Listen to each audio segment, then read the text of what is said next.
జై జై ముద్రాజ్, జై జై ముద్రాజ్, వర్ధిల్లాలి, వర్ధిల్లాలి. తెలంగాణ రాష్ట్రంలో ఈనాడు ముద్రాలకు అన్యాయం జరుగుతూ ఉంది. మరి ఎవరికి జరగనంత తీవ్రమైనటువంటి అన్యాయానికి ఇలా రేవంత్ రెడ్డి గురి చేస్తూ ఉన్నాడు. మరి మొన్న ఓసీలకు 10% రిజర్వేషన్ కల్పించినటువంటి ప్రభుత్వాలు ఇవాళ దశాబ్దాల కాలంగా ముదిరాజుల హక్కులపైన ముదిరాజులను బీసీఏలో చేర్చాలనే డిమాండ్తో అనేక రూపాలలో పోరాటం చేస్తూ ఉద్యమాలు చేస్తూ మరి ప్రభుత్వాన్ని డిమాండ్ చేస్తూ ఉన్నాము. మరి నేటికి కూడా ముదిరాజుల స్థితిగతులపైన అనేక మార్లు మరి అధ్యయనం చేసినప్పటికీ మరి ముదిరాజులను బీసీఏలోకి మార్చకుండా సరైనటువంటి ఉపాధి కల్పించకుండా మరి ఇవ్వాల్సినటువంటి సబ్సిడీ లోన్లు ఇవ్వకుండా ఇవ్వాల్సినటువంటి పరికరాలు ఇవ్వకుండా మరి ముదిరాజులకు తీరని అన్యాయం చేస్తూ ఉన్నారు.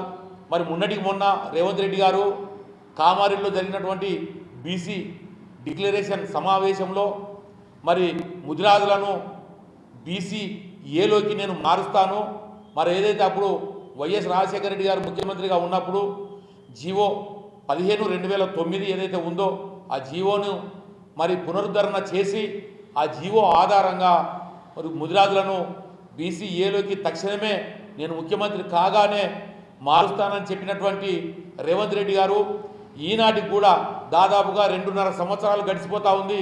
రేవంత్ రెడ్డి గారు ముఖ్యమంత్రిగా పదవి బాధ్యత చేపట్టి కాంగ్రెస్ ప్రభుత్వం ఏర్పడి మరి ఇన్ని రోజులు గడుస్తున్నా కూడా ముదిరాజ్ జాతి పైన ఇప్పటి వరకు కూడా చర్చ లేదు, ఆలోచన లేదు, మరి ఆ దిశగా అడుగులు కూడా వేయడం లేదు.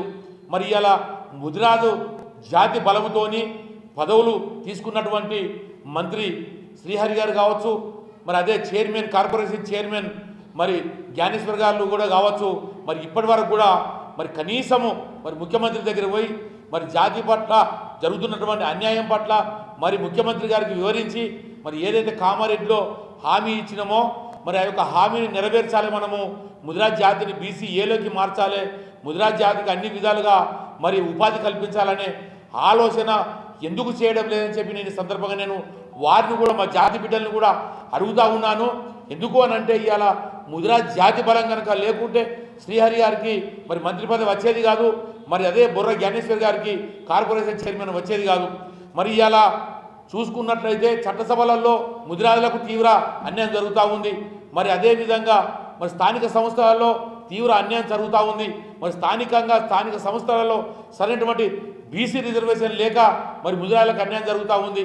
మరి ఓసీలతోని ఇవాళ జనరల్ కేటగిరీతోని పోటీ పడి ఇవాళ ఉద్యోగులు కావచ్చు, మరి పదవులు కావచ్చు, మరి ఇలా సాధించుకోవాల్సినటువంటి పరిస్థితి ఏర్పడ్డది.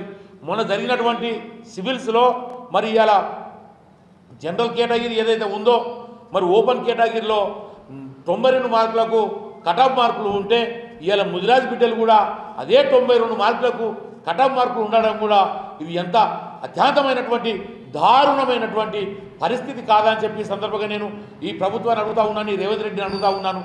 ఎందుకు ముదిరాజులను పట్టించుకోవడం లేదు, ఎందుకు ముదిరాజులను నిర్లక్ష్యం చేస్తూ ఉన్నారు, ముదిరాజులు అంటే ఇంత చిన్న చూపు ఎందుకని చెప్పి నేను ప్రభుత్వాన్ని ప్రశ్నిస్తూ ఉన్నారు.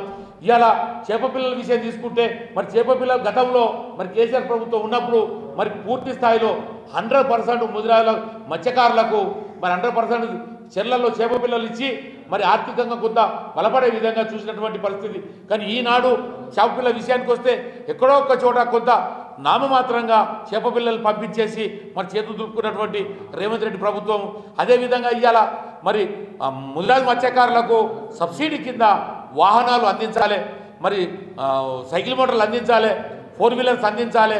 మరి ముదిరాజు మత్స్యకార ఆడపడుచులకు కూడా మరి వాళ్ళు ఏదైతే చేపలు పట్టుకున్నారో వాటిని ఫ్రై చేసి అమ్ముకోవడానికి స్టాళ్ళు పెట్టుకోవడానికి మరి 4 వీలర్ వాహనాలకు కూడా మరి గతంలో ఇచ్చినటువంటి పరిస్థితి ఈ ప్రభుత్వం వచ్చినాక ఒక్క వాహనం కూడా మరి ఇలా పంపిణీ చేయలేదు, ఇవ్వలేదు. మరి ఏ వాహనాలు లేవు, సబ్సిడీ లేదు, సబ్సిడీ కింద పరికరాలు లేవు. మరి ముదిరాజుల పట్ల కానీ ముదిరాజు మత్స్యకారుల పట్ల కానీ ఈ ప్రభుత్వం పట్టించుకోవడం లేదు. నిమ్మం నీరెత్తినట్టుగా నిర్లక్ష్యం చేస్తూ నిర్లక్ష్య ధోరణితో వ్యవహరిస్తున్నటువంటి రేవంత్ రెడ్డి గారు రేపు 22వ తారీఖు నాడు నువ్వు మా సిద్దిపేట ప్రాంతానికి వస్తూ ఉన్నావు. ఖచ్చితంగా ఇవాళ వేలాది వందలాది మంది ముదిరాలను కూడా కట్టుకొని మత్స్యకారులను కూడా కట్టుకొని నీ సభను అడ్డుకుంటామని చెప్పి హెచ్చరిస్తూ ఉన్నాము. ఖచ్చితంగా నువ్వు ఈ సభలోపు ముదిరాల పట్ల మరి నమ్మకమైనటువంటి హామీని కానీ లేదా మాకు జీవో 15ని అమలు చేస్తూ ఇవాళ జరుగుతున్నటువంటి అసెంబ్లీ సమావేశాలలో మరి కార్పొరేషన్ కూడా నిధులు కేటాయిస్తూ మా హామీని నెరవేరుస్తూ మరి నిర్ణయం తీసుకోవాలి, ప్రకటించాలని చెప్పి మరి ముదిరాజ్ జాతి పక్షాన నేను డిమాండ్ చేస్తూ ఉన్నాను. జై ముదిరాజ్.